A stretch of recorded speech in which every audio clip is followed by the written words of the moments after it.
Hey everyone, I'm so happy you are here with us today. I'm here with my new friend Abby. This is Abby Ruston, and she has an amazing YouTube channel. She's an excellent teacher of law of assumption, manifesting, and I recently came across her channel and I just love her style of teaching. She's incredible. So, hi Abby, so happy you are here. Yes, I'm very happy to be here speaking with you today. Yeah, I'm so happy we get to do this. And I feel that Abby is like amazing at really talking about the intricacies of manifesting. And one of the things I have found she's incredible about explaining and talking about is the law of assumption. So that's what we're going to talk about in this video. This is going to be one video of a two-part series. So we're also going to talk about manifesting a specific person. That video is part 2 and it's going to be on her channel. And plus the link for that video and for her channel are directly below. So make sure you go over to her channel, subscribe, and watch that second video. But yeah, let's just jump into this. I'm really excited to have this conversation with you. And the first question I have for you is, many people who know Neville Goddard's work know of the law of assumption, but I just would love to hear through your perspective, what is the law of assumption and why is this the law that manifests, or anything you want to share about this? Yeah, so I think a lot of people think that the law of assumption is something that they need to learn or something that it's an optional thing. And actually, no matter what you're doing right now in your life, it is already happening. So the only thing that's going to change is what assumptions you have in the world. So right now, you're actually already doing it. So that could be a very exciting thing, or that could be a difficult thing, depending on how you feel about your life circumstances right now. So the law of assumption is essentially how you see yourself in the world, what you assume to be true. And so a belief, remember, is just a thought you thought over and over and over and over and over again until you're like, oh, this is true. I'm going to move in the world as if this is true. And your brain doesn't know the difference between something you really vividly imagine and an actual experience you have. So if you believe this thing to be true, you'll actually start to have even neurological pathways that this thing has already, you've experienced it. So you're essentially living in a world that is not necessarily true. It subjectively is true. To you, it's true, but there can be a lot of other things in your life that are possible. And you have something in your brain called your reticular activating system. And that means basically it's a filtration system. So you look into the world as you basically look out into the world through your perceptual filters, and that has to do with where you've been. So when you think about the law of assumption, basically the important things to remember are that you're already doing it right now.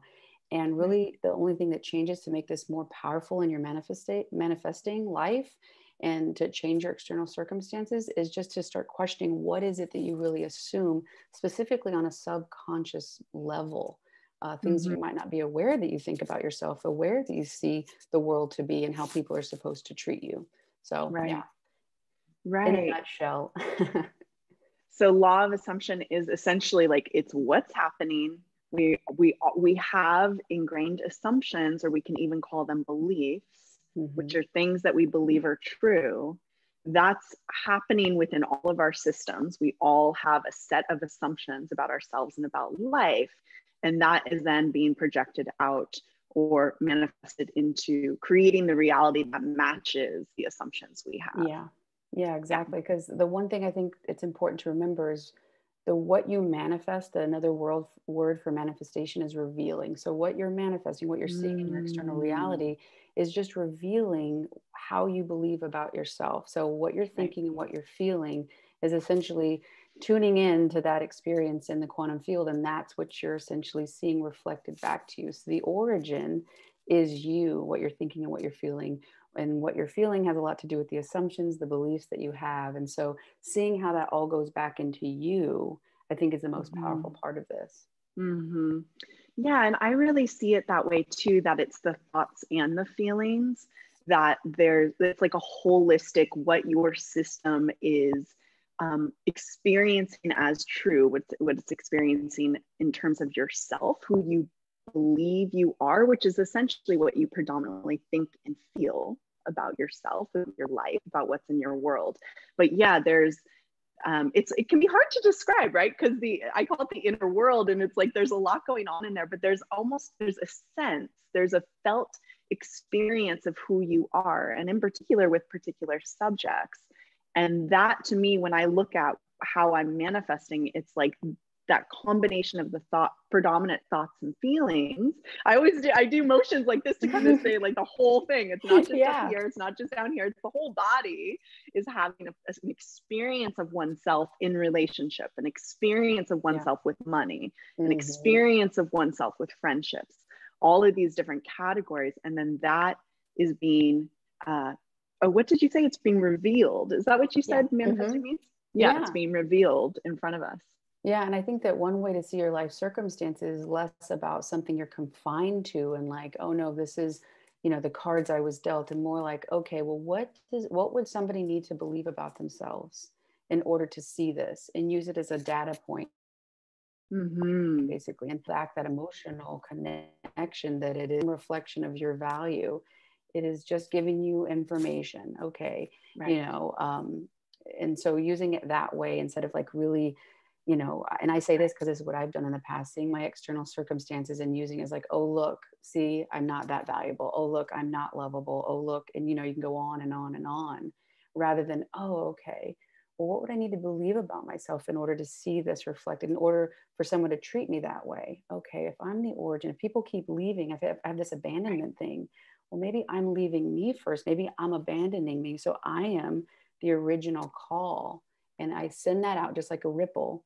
And then I'm going to see it come back to me, and start seeing it that way. I think you can have more compassion with yourself and have a lot more optimism, because if you started it, you can finish it, and you can actually go to another call and something that you relate to more and you want to experience in your life. Yeah, that's so beautiful. Like, it's so normal. I think we all kind of start on this path thinking that it's coming this way. Life is coming this way, and it's actually going this way. And so really orienting to that. So amazing. I love the way you talk about that. So how would you recommend, or how do you recommend people put the law assumption into a practice to start actively creating their reality? What are your recommendations? Yeah, good question. I mean, I think the first thing is to realize it's already happening. So sometimes it can be like, if you're going to start something, it's like, when do I start it? Oh, and there's this like anticipation and anxiety, but it's like, well, good news, it's already happening. You're already in it. Congratulations. The only thing now is, okay, well, what do you like about, your current circumstances? It would also be about, okay, if you have something regarding money or love, okay, well, you keep finding people who aren't interested, who aren't emotionally available. Have you ever felt that way before? Okay. And if that goes and takes you back probably to your childhood, well, what was that experience? And using those as data points to go back to the origin. And I recently had this kind of realization that it's like, okay, if you have a trauma, and that being something that, was disruptive and essentially was an origin of you believing something. Maybe someone told you weren't creative. Maybe somebody left and you really wanted them to love you. Whatever it is, there's a trauma that kind of disrupted, that normal harmony and love that I think we all exhibit coming out as a baby, right? It's like pure joy. So that trauma, that disruption, you need to go deeper than the roots of that and really bring light and awareness and consciousness to that. So rather than chasing after these external things, really they're just kind of signals to go within, really, and starting to see that structure of investigation towards yourself can actually bring a lot more illumination. Starting to see, oh, okay, I realized that I thought I wasn't lovable because I had this experience, or I wasn't creative because this teacher told me I wasn't creative, or whatever the case may be. And I keep seeing this because I made the assumption. I, essentially inherited and gave permission. Another thing, the law of assumption is what you give permission and consent to be true. So you're giving that thing power. It doesn't have any power unless you give it power. So if you're like, hey, wait a second, I question that. And, starting to look into other parts of your life, because you could be really strong in your friendships and really strong in your business. But when it comes to love, you might really have an insecurity or, some kind of, harsh wound that you experienced. But starting to use those as like, well, what about that person? And starting to use those other experiences and parts of your life to conflict and contradict, I should say, that assumption that, you're not capable, you're not able, whatever the case may be. So yeah, just realizing that going inside for the law of assumption is the way to do it, and Yes. start just using it as data. Yeah. Yeah, I really love what you just said. I resonate with it so deeply. It's totally my experience as well when you said you want to go deeper than that original belief Yeah. system. So I want to touch on that because I think it's super important, and that's been my experience too. And that's why I actually, again, using all my hand motions, that's why I point down it. That's why feelings are actually important, an important part of the process. Yeah. Because in my experience, the feeling of a new experience is what helps transmute that old belief into a new belief, and practicing not only the thought, but the felt experience of being that new person is what actually that's transformed me. And so that's how I teach it. So I'm just so curious, when you hit that root wound, what do you do with that? Like, to change it? What would you say? Yeah, I mean, that's a great question. I think that's, in my opinion, it's subjective, because I think that when you are able to get to that depth, and essentially when you are, it should give you a change in perspective. Ideally, when you go deeper than that, and you can, essentially you're creating more space for it. And anytime you change a perspective, you're able to see it differently, and then have new values and new beliefs about that experience, what it meant, because that's what we're all doing, right? We're giving a meaning to an experience. If someone, says they break up with you, well, one person could take it as they left you because you're not good enough. Another person could see, oh, that person actually feels they're not good. There's just a million, different perspectives that we could have with situations. So just going deeper than that wound, giving yourself that space to have a different perception. If you change your perception on that original wound, well, essentially it's like a domino effect. Like if that shifts, then this shifts, then that shifts. Yep. And now you could have a completely different thing. And talking about earlier about your reticular activating system, if you're looking out into the world and seeing I'm not good enough, but you're like, wait a second, the reason I thought I wasn't good enough wasn't actually true. Oh my God, I could be worthy and complete. Oh my God, and then you start actually the filters of, what your mind's allowing you to see. Because we take in 50 million with an M, and this is according to Dr. Bruce Lipton, take in 50 million bits of information per second. And we're only actually able to handle 40 to 50, I think it is, bits. So there's so much more happening than we're allowing ourselves to see. So when you're like, oh, wait, that's no longer true, I'm going to be able to look at these. Well, what if I am whole and complete? And then you start able to see the world as you are, basically. And your life completely starts changing, because you're able to see these opportunities. And like you said, new experiences are going to create new emotions. New emotions are going to give you new thoughts. New thoughts are going to give you new feelings. And that cycle is going to go and start shifting you and building into an experience that you're wanting to have. And you're absolutely right on the head when you said that feeling is important, because another thing about feeling is your subconscious mind, it only takes in what you feel to be true. That's why a lot of times affirmations, people are saying them and they want them so bad, but they're not really feeling them to be true. So unless you have that strong intent encapsulated with a strong emotion, it won't actually sink in. So yeah, it is very cyclical, and it's all, all of those parts are important. Totally. Yeah. When I teach people affirmations, I did a recent video on kind of mistakes I see people make with affirmations. And a lot of it is kind of throwing the affirmation out there instead of bringing it in. And we always want to bring it in to our systems, because we're changing ourselves. We're changing who we feel we are. We're changing what we think and feel about the situation. It's a deeper process. And the other thing that I wanted to share is, as you were sharing, I was like, yeah, this is why I teach inner child work and self-love, because it's starting to tell a new story about those places where we have the story that we want to change. So, if there's a wound that we have from childhood, or it doesn't matter really where it came from, but if there's a wound there that says, I'm not chosen, then you want to really be showing up for that part and activating the actual feeling of, yes, you are chosen. I'm here for you. I'm here for you now. And if we practice that, so that's self-love, that's inner child work, really those are in the same realm. And my experience has been personally, and then also with clients, if we start to like love ourselves in that place that has felt unlovable, we can create like a totally new reality, because we're shifting. It's almost like you're shifting the your DNA or something. You're shifting your cellular recognition of who you are. I don't know how to speak to it. It's hard to speak to your because it's cellular so expression. deep. Yeah, you're shifting your recognition of like who you are, what you're worth. And when we really heal those foundational components, I find from that foundation of real deep self-love, we can start to really believe that we can have these other things. Yeah. There's no longer something in the way. There's no longer a belief in the way that's saying, no, you're not worthy of that, or no, you can't have that, or no. Yeah. So yeah, it's deep stuff, but it's so powerful and so potent. And when we learn how to do this level of depth work, my experience is you can change everything in your life. Yeah. And life just gets a lot better. Yeah, totally. And one thing would be like, oh, you know, I think, but me before maybe 5 years ago was like, oh man, I'm scared. I'm scared to look into those parts that aren't illuminated. I'm scared to look into the thing that I don't know. You know, there was anxiety, fear.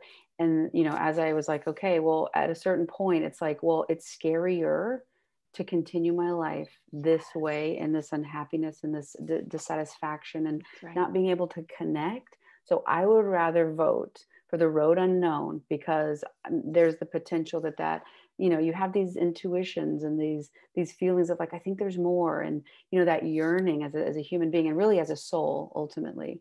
And so it's scary. Ultimately it's scarier to stay here than try this new thing, and that's where I got.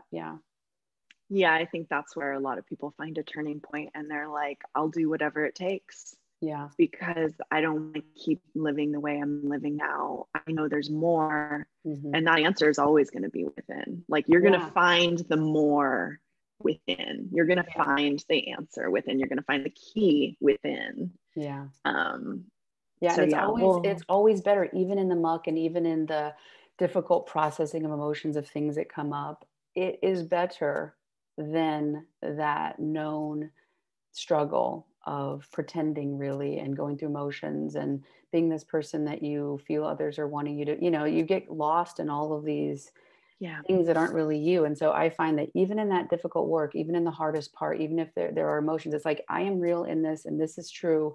And I feel like even if it's difficult, in the truth is better than the other way. Yeah.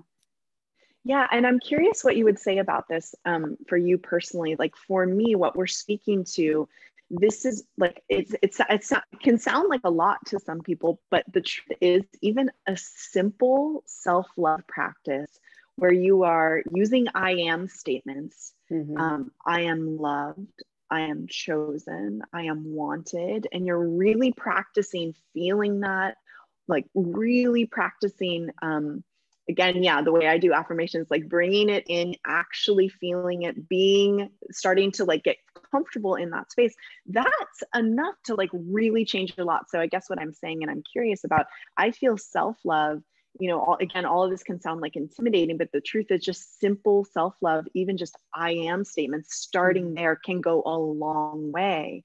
What is your thoughts on that? Like, do you speak about self-love, and what is that practice to you?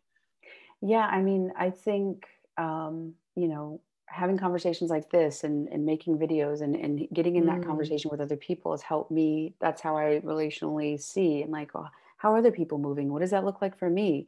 I do think that having a self-love practice is paramount. And I think that that's where it looks different to every person. So looking outside is difficult because it won't be necessarily the process that you use for yourself. I think showing up for myself looks like having routines, doing things I say, believing in myself enough to do the things that are necessary to get me to things that I want to do in life. And that can feel scary. And every time I choose me and I self-affirm, that means I'm showing and modeling, even at an energetic level, people and things in my life to do the same thing. So as I move into the world, as I move in the world, whole and complete, worthy, seeing myself as valuable, well, I am literally, like you said, at a genetics, like turning on different genes and at a cellular level, exhibiting this, you know, behavior, exhibiting this vibration. And so then it is actually going to be able to come back to me. And then it's like, oh, I see these things. And, you know, building that trust really with myself, and that it does start with me. I think, you know, I mentioned, I think before, that abandonment, right? Like having a fear of abandonment. It wasn't until I thought, oh, I'm the origin of that. I abandoned myself, hoping that this person will affirm me, hoping that this person will validate me. But what if I stay with myself? You know, I think that might look like just asking yourself questions. What if it weren't true that I was, you know, what if it were true that I was valuable? What if it were true that I'm lovable? And, you know, as silly as it might seem, but looking in the mirror, you know, when you're saying these I am, these self-love kind of affirmations and statements, looking in the mirror, because a lot of people watching this might not have ever had that model to them. And the best thing you can do is you can start modeling it for you, modeling it for the universe, to have that reflection back, revealing, right, whatever it is going to be in your life, because you're starting it and you're the origin. The call's always coming from inside the house. So yeah, I definitely think it's different for everybody. And it is important to start. And where to start? You just start trying different things you hear. And the thing, you will have a physical, you know, like, ooh, kind of get goosebumps, or like, oh man, this feels like there's a feeling inside here, you know, and follow those little kind of whispers of your intuition, and it'll evolve, I think, naturally for every person. Right. The resonance. Yeah. Feeling like trusting the resonance that you feel with practices, with teachers, with books. Yeah. And that resonance is telling you, you are on the right track. This is working. This is shifting you. Yeah. And we all know that, you know, it's at a certain point, like, you know, when it feels right, you know, when it feels true. And, well, this is such a beautiful conversation. I love it. And we'll continue with the second video. So we're going to talk about manifesting a specific person, be diving more into this in the second video. Again, check out Abby's channel. Directly below is the link, as well as the link for the second video. And thank you so much for having this conversation with me, Abby. It's so good. It was wonderful. Thank you. Bye, everyone.